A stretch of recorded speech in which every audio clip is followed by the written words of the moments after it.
Picking the right credit card can save you hundreds of pounds a year by avoiding hidden fees, reducing APR, and getting travel bonuses on top. Now, credit cards are a great way to spend smartly.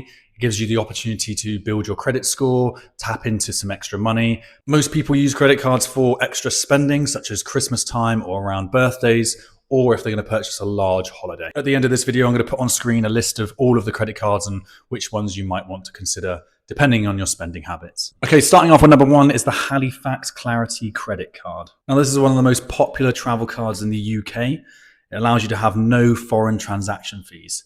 So if you're spending your card in different countries, you don't have to spend a fee every time that you tap your card. One of the major benefits is that there's no annual fee. So essentially you can register for this credit card, and if accepted, you don't have an ongoing monthly fee. Now, the interest rate varies depending on your credit profile, but if you miss a payment, you will face a £12 late fee. Now, it is worth noting that if you do incur a late penalty fee, you might lose any promotional rates that you had when you first started. Now, although Halifax isn't the lowest APR on the market, it is one of the simplest. Now, just to touch on APR for a second, APR is the cost of borrowing. It includes the fees and the interest and everything in one go. Halifax is a very simple, no foreign exchange fee credit card. So credit card number two is the Barclaycard Rewards Credit Card.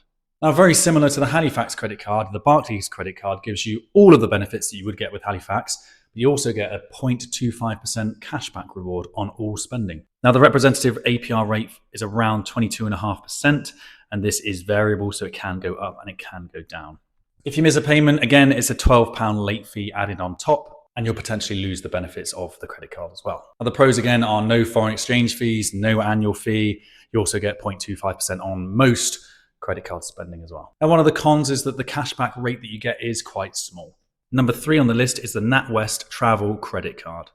Now, if you're a frequent traveler and like to travel the world, this card might potentially be for you. It has no foreign exchange fees and also gives you 1% cashback on travel spending, such as flights, hotels, and car hire.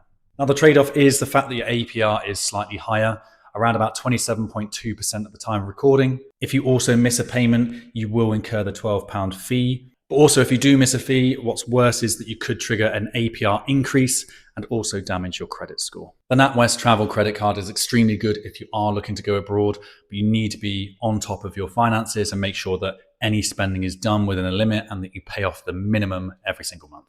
Card number four on this list is the Chase UK Credit Card. Now, Chase are making some massive moves in the UK in 2025. This credit card offers 0% foreign exchange fees and up to 15 months of 0% interest on purchases. This is as long as you pay the monthly minimum fee and that you're not late as well. But if you do miss this, you will lose your 0% deal and also incur, again, a £12 fee. Now, if you miss this fee, you might also face default interest, as well as Chase demanding a full repayment of all outstanding cash. So don't miss that payment. Our benefits are no foreign exchange fees, 0% promo offer, and also no annual fee. Now, a big con is that you need to bank with Chase already to have access to this credit card, and there's huge risks if you do miss payments. So if you're organized, this might be a card for you. If you do bank with Chase, it also might be a card for you. But if you think that you might miss a payment, stay away. Now, last and number five on this list is the American Express Platinum. Deemed as the ultimate premium card, the Amex Platinum gives lounge access,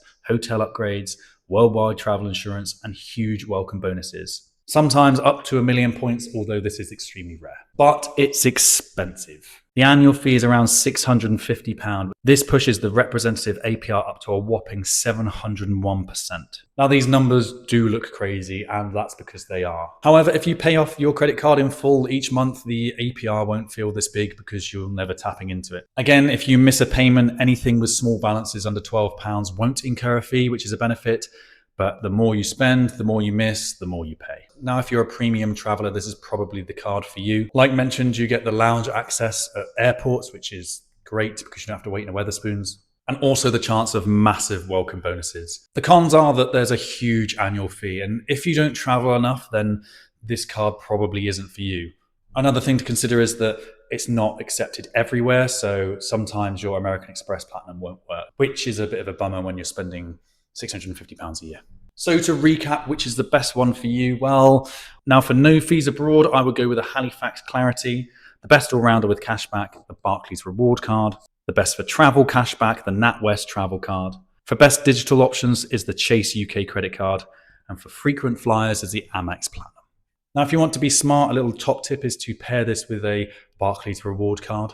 You can use that for daily spending while using one of these for travel or foreign exchange. Now, even the best cards get expensive, so the advice is to pay it off and pay it off monthly. Now, late fees might only sound cheap at £12 a pop, but it's about losing those promotional deals that really gets you into hot water. Also, going forward, it can damage your credit score. So if you're constantly late on payments when you come to apply for a new credit card or a mortgage or some sort of borrowing, by simply not paying that £12 fee, you've now been declined.